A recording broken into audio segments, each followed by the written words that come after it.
Salut tout le monde, bienvenue sur ce nouvel épisode de la série pour créer un jeu de Tower Defense sur Unity 3D. Dans cet épisode 14, on va ajouter un troisième type de tourelle, et ça va pas être une tourelle aussi semblable aux deux dernières, vu que là, on va ajouter une tourelle laser. Ça va être beaucoup de travail, ça va être au total 3 épisodes qui vont constituer la mise en place de cette tourelle. Dans ce premier, on va commencer par s'occuper du modèle 3D, des textures, de la mise en place. Au prochain, on s'occupera des effets du laser, et celui d'encore après, on s'occupera des effets sur les ennemis. Donc vraiment s'occuper du ralentissement sur les ennemis, parce que oui, cette tourelle, en plus de faire des dégâts aux ennemis, donc elle va faire des dégâts assez légers, mais elle va faire des dégâts permanents aussi longtemps que l'ennemi est visé par le laser, mais en plus de prendre des dégâts, les ennemis vont être ralentis. Donc moins de dégâts, mais un petit avantage au niveau de la réduction de la vitesse des ennemis. Donc c'est toujours intéressant d'ajouter plusieurs types de tourelles qui font différentes choses pour vraiment avoir pas une infinité de possibilités, mais avoir énormément de possibilités et laisser vraiment la chance au joueur de créer son propre setup de défense, et donc de le laisser choisir comment est-ce qu'il va gérer tel ou tel niveau. Ok, donc commençons par la mise en place de cette tourelle laser. Donc je me base toujours sur les modèles 3D qu'on a importés un petit peu plus tôt dans la série. Je ne vous répète plus comment on le fait, parce que ça fait déjà pas mal de fois qu'on importe des choses de ce fameux pack. Donc je pense que vous l'avez. Donc dans Imports, alors je vais peut-être augmenter ça un petit peu. On va passer en une colonne, ce sera un peu mieux. Donc Import Tower Defense Asset, modèle, et aujourd'hui ce qui nous intéresse c'est le laser beamer. Donc on peut l'ouvrir, vous avez deux fichiers comme d'habitude, un .fbx, un .blender, un .blend plutôt, et donc vous pouvez choisir celui que vous voulez. Donc je sélectionne mon laser beamer ici. Dans l'inspecteur, il va falloir qu'on effectue plusieurs modifications. Le scale factor, on va le mettre à 0,5, il me semble que de base la tourelle est un peu trop grande. On verra ça dans un instant, on peut faire apply. Au niveau du rig, il n'y en a pas. Animation, vous pouvez décocher. En réalité, il n'y a pas d'animation, mais c'est toujours une bonne pratique de ne pas importer les animations sur un modèle dont on n'en veut pas. Et ensuite, on va s'occuper des textures, donc Materials. On va changer Location ici en Use External Materials Legacy, et on peut faire Apply. Donc, normalement, en théorie, comme vous pouvez le voir ici, un dossier Materials est apparu avec les différents Materials à l'intérieur. Les différentes textures, parce qu'encore une fois, c'est une tourelle qui est découpée en plusieurs parties, donc vous allez vraiment pouvoir changer les couleurs pour avoir une tourelle un petit peu différente si vous utilisez quand même le même modèle que moi. Ok, on va glisser cette tourelle dans la scène, donc dans la hiérarchie. Je vais faire un F pour me focus dessus, et effectivement, le scale ici est bon, donc elle était trop grande de base. Et on peut voir que d'ailleurs les textures sont déjà assignées, contrairement à la dernière fois, mais je crois que la dernière fois j'ai fait une mauvaise manipulation au moment de l'importation des textures.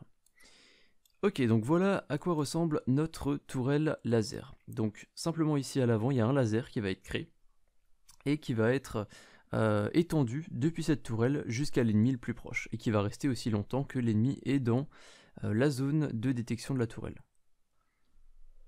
Ok, concernant les materials, je vais pas repasser dessus, je pense que vous savez maintenant comment ça fonctionne, on l'a déjà fait pour 2 tourelles précédentes et même pour d'autres objets. Donc si vous voulez changer les couleurs, vous allez simplement dans Materials, vous prenez la partie que vous souhaitez modifier, et vous jouez un petit peu simplement avec la couleur pour les différentes parties. De mon côté, vu que la mise en place de cette tourelle représente beaucoup de travail et que ça va prendre pas mal de temps, je vais éviter les étapes optionnelles, donc je ne vais pas modifier les textures, je vais garder celles de base. On va devoir changer quelques petites choses comme d'habitude à chaque ajout de tourelle. Laser beamer, je vais le mettre en un mot, c'est juste une question de préférence. Le stand, je vais le renommer en base, et le turret, je vais le renommer en head, donc comme on a fait jusqu'à maintenant. Je vais faire un clic droit sur laser beamer, je vais créer un empty que je vais appeler part to rotate. Normalement vous connaissez cette étape, on l'a déjà fait pour les deux autres tourelles.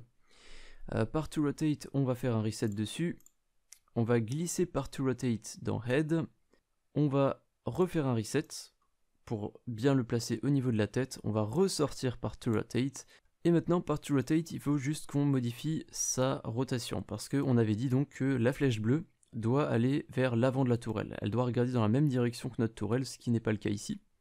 Donc vérifiez que là-haut vous êtes bien en pivot et local. Donc normalement voilà, la flèche de base elle est vers le haut, et nous il faut qu'on fasse en sorte qu'elle regarde vers l'avant. Donc pour faire ça, une fois que vous êtes en pivot et local, on peut mettre la rotation 0 sur X, et on peut mettre moins 90 sur Y, ce qui fait que la flèche bleue va maintenant regarder vers l'avant. Donc notre tourelle regardera dans la bonne direction. Maintenant que c'est fait, on a juste à glisser Head à l'intérieur de Part to Rotate, on peut continuer. De toute façon, on n'a pas encore créé de préfab. Et normalement, si on prend Part to Rotate et qu'on fait tourner sur l'axe Y, normalement la tourelle devrait bien regarder autour d'elle dans le bon sens. Ok, impeccable. On va aller sur Laser Beamer sur notre tourelle et on va ajouter le script turret, donc le script pour la tourelle. Maintenant que c'est fait, on peut revenir sur Laser Beamer. Je vais augmenter le range de cette tourelle à 20. On va glisser Part to Rotate dans Part to Rotate. Boulet de préfab, on n'en a pas mise et on n'en aura pas besoin parce qu'on ne va pas instancier de balles. On va vraiment créer un laser avec un line renderer. Donc pour l'instant, on va laisser boulet de préfab vide. Ça ne devrait pas créer d'erreur. Et il nous faut quand même un firepoint pour savoir depuis quelle position va partir notre laser. Donc pour faire ça, on va faire un clic droit sur Part to Rotate, on crée un empty qu'on va renommer Firepoint. On peut se mettre en vue ISO sur le côté et il vous reste plus qu'à placer ce Firepoint au bout du canon de notre tourelle. À savoir qu'ici, contrairement aux autres tourelles, on peut éventuellement mettre ce Firepoint vraiment collé au canon. Parce que là, on va vraiment rien instancier. On va juste préciser un point de départ pour notre tir de laser. Ok, maintenant que ça c'est fait, on va laisser cette tourelle dans la scène, on va pas la supprimer, on va faire une préfab déjà, on va éviter d'oublier ça parce que ça peut nous faire gagner du temps. On va créer une préfab, donc on glisse Laser Beamer dans préfab, on va laisser l'objet pour l'instant ici, dans l'éventualité où on veut faire des modifications. Maintenant que le modèle est prêt, avant de rentrer vraiment dans les détails du laser, dans l'aspect technique, on va ajouter cette tourelle au shop. Comme ça, ce sera déjà fait et on pourra la faire apparaître. Donc on va commencer par aller dans Overlay Canvas, Shop. Je vais me mettre en vue 2D. Je vais ouvrir le shop et je vais simplement dupliquer l'un de mes éléments. Donc je vais dupliquer Shop Missile Launcher. Je vais l'appeler Shop Laser Beamer.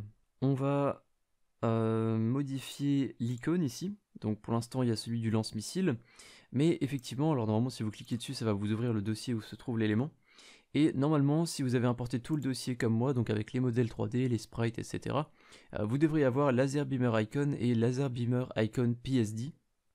Donc pour rappel, PSD c'est les fichiers Photoshop, donc vous pouvez juste utiliser le fichier projet de Photoshop sous Unity, ce qui est vraiment très pratique.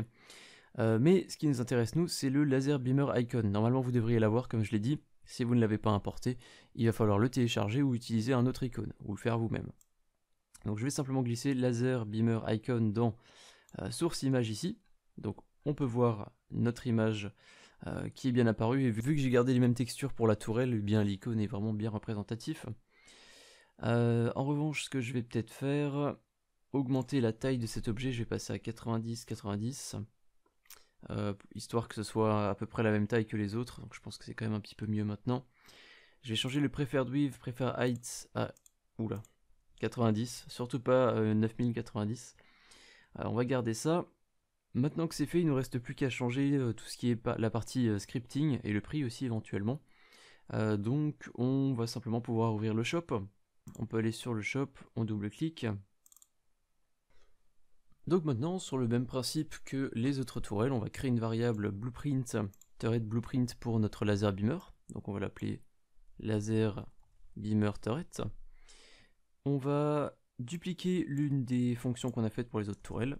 On va l'appeler select laser beamer. On va mettre ici laser beamer sélectionné. Alors vous pouvez mettre tourelle laser hein, si vous préférez. Je vais essayer de garder la même nomenclature partout, ça sera un peu plus simple. Et le build manager, on va lui envoyer forcément laser beamer turret. On peut sauvegarder ça, c'est déjà bon pour le shop. Et il va falloir juste qu'on configure un petit peu cette tourelle. Alors j'ai juste fermé les deux scripts ici pour l'instant. On va revenir sur Unity. J'ai envie de faire quelques petites modifications en revanche. Déjà sur le prix, parce que j'ai dit qu'on allait peut-être le modifier, je vais le faire. Je vais passer le prix à 350 $. Donc ça sera une tourelle qui sera assez chère, donc il va falloir qu'on la rende aussi puissante pour que ça vaille le coup. Je me suis rendu compte d'une chose aussi, c'est que si on va maintenant sur le Game Manager, dans Build Manager ici on a encore Standard Turret Prefab et Missile Launcher Prefab qui sont référencés. Sauf que ces deux variables elles nous servent absolument plus. Donc elles sont vraiment inutiles, on va aller les enlever. On va ouvrir Build Manager et on va enlever Standard Turret Prefab et Missile Launcher Prefab ici. Et je crois qu'on ne devrait pas avoir d'erreur parce qu'on fait plus du tout référence à ces objets, donc effectivement c'est bon. On va sauvegarder ça, juste histoire de nettoyer un petit peu notre code. Maintenant qu'on s'est occupé de la partie de script, on va pouvoir aller sur le Shop Laser Beamer et on va changer la fonction qui est appelée sur le onClick, donc toujours dans Shop. Sauf qu'on va faire Select Laser Beamer, mais j'ai écrit Las, j'ai oublié une petite lettre. Je vais revenir dans le Shop, Select Laser Beamer. Je vais revenir sur Unity. Normalement, la connexion devrait sauter vu que le nom a changé. Voilà. Donc Shop, Select, Laser Beamer. Et normalement, ça devrait être bon au niveau du spawn. En revanche, une petite modification. On va aller sur la préfab du Laser Beamer. Et il va falloir qu'on ajoute une boulette préfab parce que si on fait apparaître la tourelle et qu'un ennemi s'approche, il y a directement une erreur qui va apparaître parce que la tourelle va essayer de tirer une boulette préfab, l'objet qui est stocké ici, mais il n'y en a pas. Donc juste pour les tests, on va glisser boulette, juste une balle classique, juste histoire de tester. Et on va aller tester ça. Le laser beamer qui est présent de base dans la scène qu'on a gardé pour tester, je vais juste le désactiver. Juste avant de tester, il va simplement falloir qu'on termine la configuration du blueprint. Donc pour ça, on va aller sur Shop. Et ici, normalement, on a Laser Beamer Turret qui est apparu. Il ne reste plus qu'à glisser la prefab. Donc Laser Beamer. Et le prix que j'ai mis à 350. Et maintenant, on va pouvoir aller tester. Normalement, on ne devrait pas avoir d'erreur et tout devrait fonctionner. Donc je vais sélectionner mon Laser Beamer. Dans la console, on me dit que je l'ai sélectionné. Je vais zoomer un petit peu. Et si je clique, c'est la bonne tourelle qui apparaît. On a en revanche une erreur qui nous dit que le Firepoint n'a pas été assigné. Alors, est-ce que c'est un oubli de ma part? Voyons voir, Laser Beamer. Effectivement, j'ai ajouté le Firepoint. Enfin, je l'ai créé, mais je ne l'ai pas renseigné ici, dans notre variable. Donc, sur la tourelle qu'on a dans la scène, vous pouvez la réactiver. Et on va glisser Firepoint dans Firepoint. Et sur Laser Beamer, on fait Apply. Je vais désactiver l'objet pour l'instant. Et normalement, maintenant, on devrait avoir une tourelle qui fonctionne exactement sur le même principe que la tourelle standard. Elle devrait tirer la même chose. Et effectivement, c'est le cas. Ok, donc notre tourelle fonctionne. On a bien ajouté le modèle 3D, on a préparé le shop, on a tout préparé. Il ne reste plus maintenant qu'à s'occuper de la partie scripting de ce laser beamer, vu que c'est une partie qui va être un petit peu particulière. On va donc s'occuper maintenant de notre line renderer. On va réactiver laser beamer. Le line renderer, qu'est-ce que c'est? C'est un component qui, littéralement, comme son nom l'indique, permet d'afficher une ligne. Donc, d'un point à un autre, on va afficher une ligne avec une certaine taille, un certain matériel et certains paramètres. Donc, on pourrait l'ajouter sur un objet séparé, mais on va directement l'ajouter sur la tourelle. On changera si nécessaire. Donc, line renderer. On va désactiver cast shadow. On va désactiver Receive Shadow, on n'en a pas besoin. Et on va mettre pour l'instant des positions temporaires, histoire de tester tout ça. Donc vous pouvez ouvrir position, on va garder l'index 0 à 0,00 et le deuxième ici, on va le mettre à 3 et 5. Et on va mettre le Y du premier à 3 aussi. Donc voilà à quoi ressemble notre laser actuellement. C'est pas ce qu'il y a de plus beau honnêtement, donc on va modifier ça un petit peu. Donc pour l'instant je le mets au-dessus de la tourelle pour qu'on puisse vraiment voir à quoi ça ressemble et ensuite on s'occupera de la partie de tir.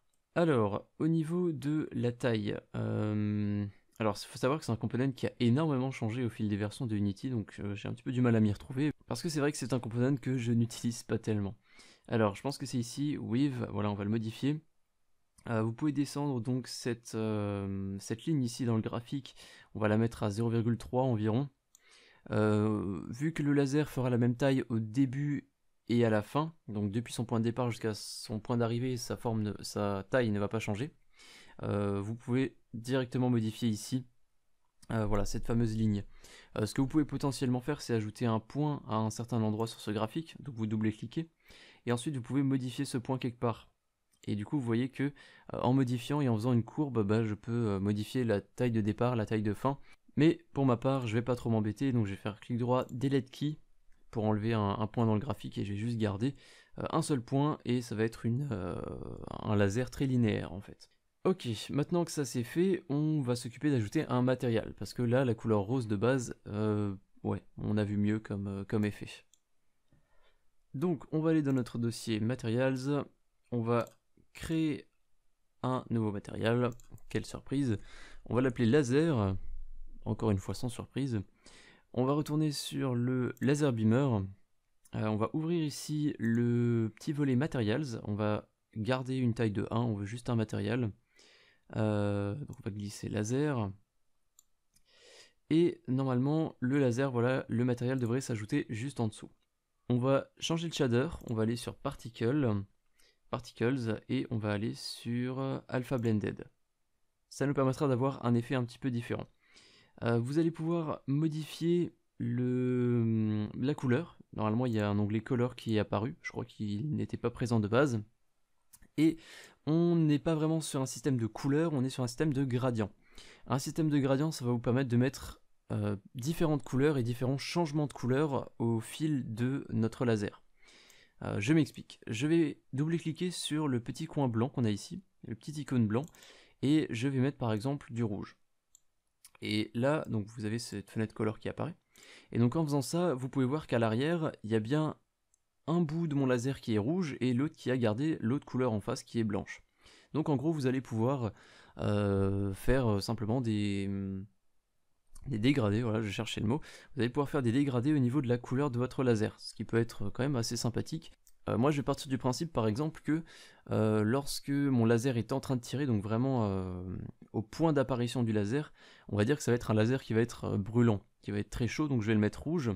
Et au bout, par exemple, donc je vais double-cliquer en bas de nouveau sur le petit icône blanc ici. Et ici, je vais mettre par exemple du jaune ou du orange. Ce qui donne un petit peu cet effet où le laser est très chaud au début et plus le laser est long, moins il devient chaud et donc moins sa couleur sera vive. C'est juste un effet que moi j'ai envie d'ajouter, mais vous pouvez faire autre chose si vous voulez. À savoir, vous pouvez déplacer ces petits éléments en bas pour changer un petit peu le système de gradient. À savoir que vous pouvez jouer avec les différents petits icônes dans les coins. Et vous pouvez même en ajouter d'autres si vous cliquez juste au-dessus du système de couleurs. Donc si je clique par exemple ici, vous pouvez voir que je peux changer le alpha. Donc on va pouvoir jouer sur la transparence. Mais pour ma part, je ne vais pas en ajouter d'autres. Donc je vais juste sélectionner ça et je vais cliquer sur Supre pour l'enlever. Bref, vous avez pas mal de possibilités avec ce système de gradient. C'est un système qui est pas mal utilisé dans Unity. Vous pouvez l'utiliser vous-même. Hein. Vous avez juste à créer une variable de type gradient, je crois. À la place d'utiliser une variable de type couleur pour ajouter une couleur classique, vous mettez gradient et ça va vous ouvrir une fenêtre comme ça qui va vous permettre de vraiment choisir différentes couleurs et faire des dégradés. Donc je vais rester sur Blend. Ce laser me plaît pas mal, je trouve que le résultat est vraiment bien. Ok, on va laisser ça comme ça pour le moment. On va modifier un petit peu le script pour préparer ce système de laser. Et je sens qu'on va beaucoup s'amuser parce que, comme je l'ai dit, le line renderer, la dernière fois que je l'ai utilisé, c'était une version complètement différente. Donc, allez, c'est reparti. On va donc faire appliquer sur la préfab, fait apply, on va supprimer le laser beamer de la scène pour l'instant. Non, je vais faire CTRL Z et je vais juste le désactiver. Parce que, à mon avis, il va falloir qu'on remodifie un petit peu notre système de laser. On va ouvrir le script turret, on va double-cliquer dessus et on va faire un petit peu de ménage. On va un petit peu ranger les différentes variables ici parce qu'il commence à y en avoir beaucoup et ça risque de porter à confusion très très vite. Je vais créer ce qu'on appelle des headers, ce qui permet en fait de mettre simplement des titres dans l'inspecteur. C'est uniquement visuel, ce n'est pas obligatoire, mais je vous le conseille fortement si vous voulez vraiment bien ranger vos scripts et surtout si vous avez beaucoup de variables. Donc je vais créer un premier header que je vais appeler général. Donc voilà comment on crée un header, simplement on ouvre des brackets, on tape header et entre parenthèses et entre double quotes on met le titre. Ça va nous permettre de séparer les différents éléments qui sont pour les tourelles à projectiles et pour les tourelles laser et pour potentiellement encore d'autres choses. Donc dans général on va juste garder le range, je vais juste mettre le range en haut, je vais faire un petit peu de rangement au niveau des variables mais pour l'instant je n'ajoute et je ne supprime rien, juste un peu de rangement. Je vais créer un autre header, alors je vais peut-être juste... ouais non, je vais mettre un espace. Je vais mettre un autre header ici et je vais l'appeler use bullets. Et entre parenthèses, je vais mettre default. Donc, à l'intérieur de ce header, je vais mettre toutes les variables qui ont un rapport avec les tourelles qui tirent des balles. Donc plutôt à chaque fois qu'il y a un rapport avec les balles. Donc je vais mettre bullet prefab, firepoint et fire rate. Je vais mettre tout ça là-dedans. Je vais créer un autre header que je vais appeler use laser et à l'intérieur on mettra tout ce qui est un rapport avec le laser et je vais créer un dernier header, donc le truc du laser on va le remplir dans un instant et ici je vais l'appeler Unity Setup Fields, donc les champs à remplir dans Unity et ici on va mettre enemy tag, part to rotate. On va garder turn speed et fire countdown. Fire countdown, il a rien à faire là, il est censé être ici. Et c'est firepoint qui est censé être là-dedans. Ok, on aurait peut-être dû commencer à ranger dès le début, ça aurait été moins, moins compliqué on va dire.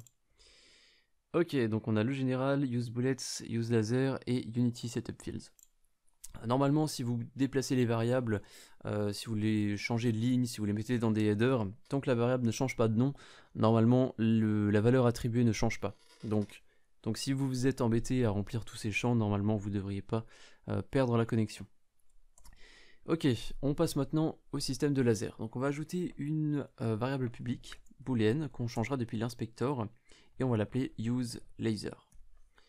Cette variable sera sur true si on utilise une tourelle de laser qui utilise un système de laser et ce sera simplement sur false, ça sera décoché si on utilise une tourelle classique avec des projectiles. Et je vais ajouter une public line renderer pour stocker notre line renderer qu'on a ajouté juste avant. Histoire de vous montrer quand même tout le rangement qu'on a fait parce que je vous ai même pas montré à quoi correspond le header. Si je reviens dans Unity, vous pouvez voir ici dans turret ça va vite changer. Et boum, le script est beaucoup plus grand, du coup il prend beaucoup plus d'espace, mais c'est beaucoup mieux rangé. Vous voyez que maintenant on a les titres, donc général avec les variables que j'ai mis en dessous, use bullets avec les variables que j'ai mis en dessous, etc. etc. Donc je pense que ça sera quand même beaucoup plus clair, et je pense qu'on fera peut-être ça pour d'autres scripts d'ailleurs, histoire d'avoir vraiment tout qui est toujours bien rangé. On peut assigner le line renderer. On va glisser simplement le component line renderer dans line renderer. On peut cocher use laser vu que ça va être une tourelle laser.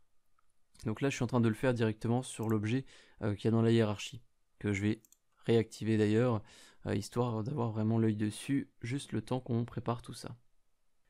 On va revenir dans le script turret et on va aller dans la fonction update. Donc update, la vraie update, pas update target. On va faire une petite modification. Ce qui se passe actuellement avec la tourelle, c'est que on vérifie s'il y a une cible. S'il y en a une, on va viser cette cible et ensuite on va s'occuper de la partie de tir. On va séparer l'ensemble des lignes ici qui nous permettent de verrouiller une cible et donc de suivre la cible. On va enlever tout ça et on va mettre tout ça dans une fonction qu'on va appeler lock on target, donc verrouillage de la cible. Et je vais la mettre juste en dessous, void lock on target, et à l'intérieur je vais simplement coller toutes les lignes. Donc ça fonctionnera exactement de la même façon, c'est juste histoire de séparer le code et de rendre ça un petit peu plus propre, comme on l'a fait ici pour la fonction shoot. On va aussi ajouter une fonction pour le laser. Donc un peu comme shoot a sa propre fonction, mais là ça va être uniquement appelé par le laser. Donc on va créer void laser, on va juste l'appeler comme ça. Et on va faire ici une vérification d'un update. Il faut qu'on sache si notre tourelle est une tourelle à projectile ou une tourelle à laser. Parce que juste après on a la fonction qui nous permet de tirer un projectile. Donc si c'est un laser, on ne veut pas que ce soit lu. On va faire une vérification. On va dire que si use laser est sur true, eh bien on va simplement appeler laser. Et on va dire que si use laser est sur false, donc c'est une tourelle à projectile, on va simplement faire tout ce qu'on a ici. Donc on va déplacer le code avec le if et le fire countdown. Il y a plusieurs façons de faire ça. On aurait pu utiliser un return peut-être. On va déjà mettre en place le système et on modifiera ça plus tard si nécessaire. Ok, maintenant la fonction laser est appelée si la variable useLaser est validée. Dans cette fonction, il va falloir qu'on gère notre système donc de line renderer. Il faut qu'on dise à Unity à partir de quelle position il va partir et jusqu'à quelle position il va aller. Juste pour vous montrer, on va sauvegarder ça. Je vais en profiter pour vous montrer autre chose sur le line renderer. C'est que actuellement, dans le line renderer, on a position ici, donc on a une array avec le nombre de positions. Donc là, de base, on en a 2. Il me semble qu'il y en avait 2 de base.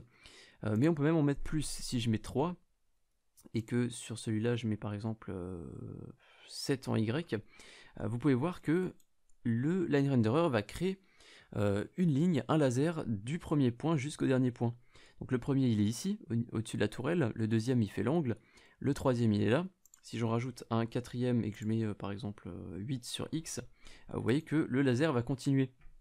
Donc c'est un component qui est très intéressant et qui vous permet de faire pas mal de choses, de tirer des traits entre plusieurs objets et de faire pas mal d'effets visuels très sympas. Alors nous on va garder que 2 positions, donc je vais revenir à 2 ici sur size. Et il va simplement falloir qu'on accède à la position numéro 1, à l'index 0, donc c'est la position 1, vu que les arrays commencent à 0. Et ici il va falloir qu'on donne les positions du firepoint. Et ici, dans la deuxième position, donc le bout du laser, il va falloir qu'on donne les positions de l'ennemi. Donc en réalité ça va être très simple, on a déjà tout le nécessaire qui est fait. Ici on va dire line renderer pour accéder à notre variable, point set position. Et ici on voit que Visual Studio nous dit set position et ensuite il faut donner 2 arguments. Donc l'index, c'est-à-dire le numéro de la position, et ensuite la position en elle-même. Donc ça veut dire qu'ici, récupérer l'index et ensuite donner la position. Ça va être très simple. Point set position. Et ici on va dire l'index ça va être 0, donc c'est le premier élément de notre liste, c'est-à-dire le point de départ du laser, et ici ça va être simplement firepoint. Position. Vu que firepoint est une transform, on n'a pas besoin de préciser .GameObject. Et ensuite, on peut simplement dupliquer cette ligne et on peut la mettre juste en dessous. Et on va dire ici que la fin de notre laser, donc ça va être l'élément 1, c'est le deuxième élément de notre liste, mais il a l'index 1. Et le point d'arrivée, ça va être target.position.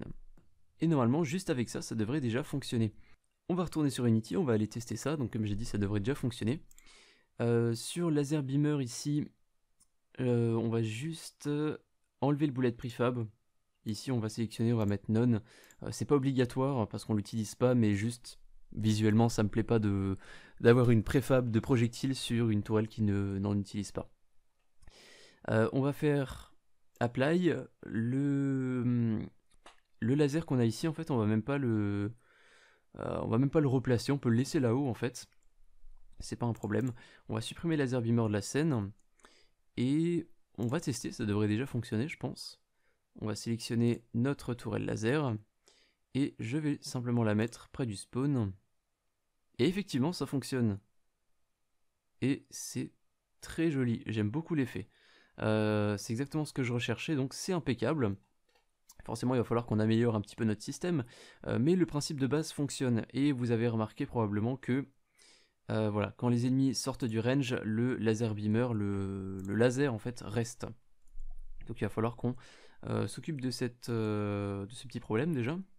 Donc pour faire ça, on va profiter du fait qu'on vérifie si on a une target dans la fonction update, parce que forcément si l'ennemi est en dehors du range, on n'a plus de cible, donc on va pouvoir simplement faire on va pouvoir exécuter du code ici lorsque l'ennemi n'est plus dans notre zone d'effet, donc on va pouvoir désactiver le laser. Le problème c'est que cette condition elle est lue par toutes les tourelles, y compris les tourelles à projectiles, donc on va vérifier si use laser est sur true, ce qui veut dire que là notre tourelle utilise un système de laser et forcément le return il faut qu'il soit après, parce que sinon forcément on risque de ne jamais lire ce code. Merci Visual Studio hein, parce que je sais pas si vous avez remarqué, mais si je mets return ici, le code qui est après il a été un petit peu grisé, d'ailleurs il y a un message qui nous dit que impossible d'atteindre le code détecté, parce que forcément il y a un return qui se fait, donc la suite n'est pas lue. Ok, dans if use laser on va vérifier si lineRenderer.enabled est sur true, donc ce qui veut dire que le laser est actuellement activé. Si c'est le cas on va le désactiver, .enabled égale false. Donc si on n'a pas de cible, qu'on a une tourelle laser et que le laser est activé, on va le désactiver. On va pouvoir changer et optimiser ça un petit peu, mais je vais y revenir. On va descendre dans laser et ici on va simplement dire, on va faire une vérification, on va dire que si lineRenderer.enabled égale false, donc si le component du laser est désactivé, eh bien il faut absolument qu'on l'active. Parce que s'il est désactivé et qu'on ne le réactive pas, on va changer les positions du lineRenderer, mais le lineRenderer il ne sera pas affiché, donc aucun intérêt. On peut sauvegarder ça, donc normalement ça devrait bien fonctionner.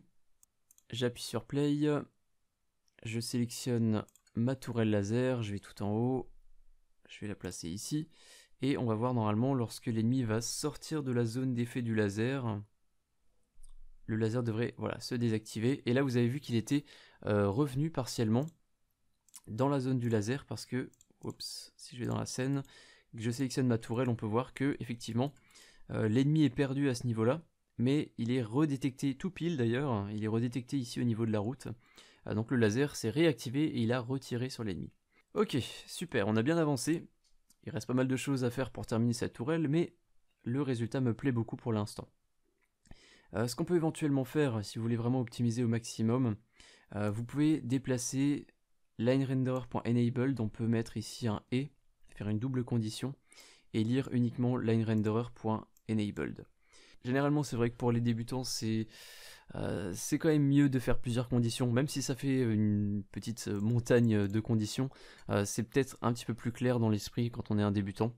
Donc si vous avez bien compris le principe du code, vous pouvez utiliser plutôt ça et utiliser une double condition. Mais si vous êtes un débutant et que vous avez peut-être un petit peu de mal à bien appréhender tout ce qu'on est en train de faire, c'est peut-être quand même mieux de garder le triple if. Donc ce triple if c'est pas forcément la meilleure pratique, mais c'est peut-être un petit peu plus clair lorsqu'un débutant va lire ce code. Bref, on a bien avancé sur cette troisième tourelle. J'espère que l'épisode vous a plu.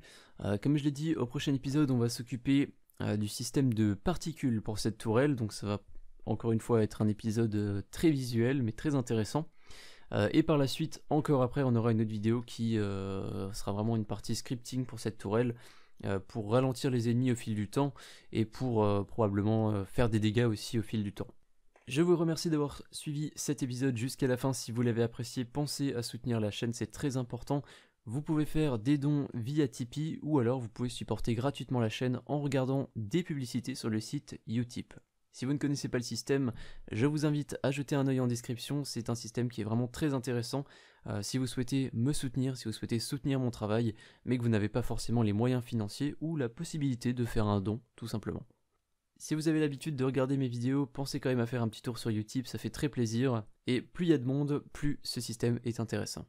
Rapidement, un remerciement à tous les tipeurs qui sont affichés sur la droite de l'écran, donc Pif le Chien 2000, Mathieu Dupont, Raphaël G, Vincent, 19 Trismeguiste, Spock 2018, SpikeProg, NoopyDX et Maxi Yoyo.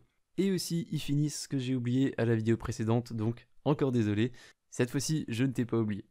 Je vous dis à très bientôt pour le prochain épisode de la série Tower Defense. Salut!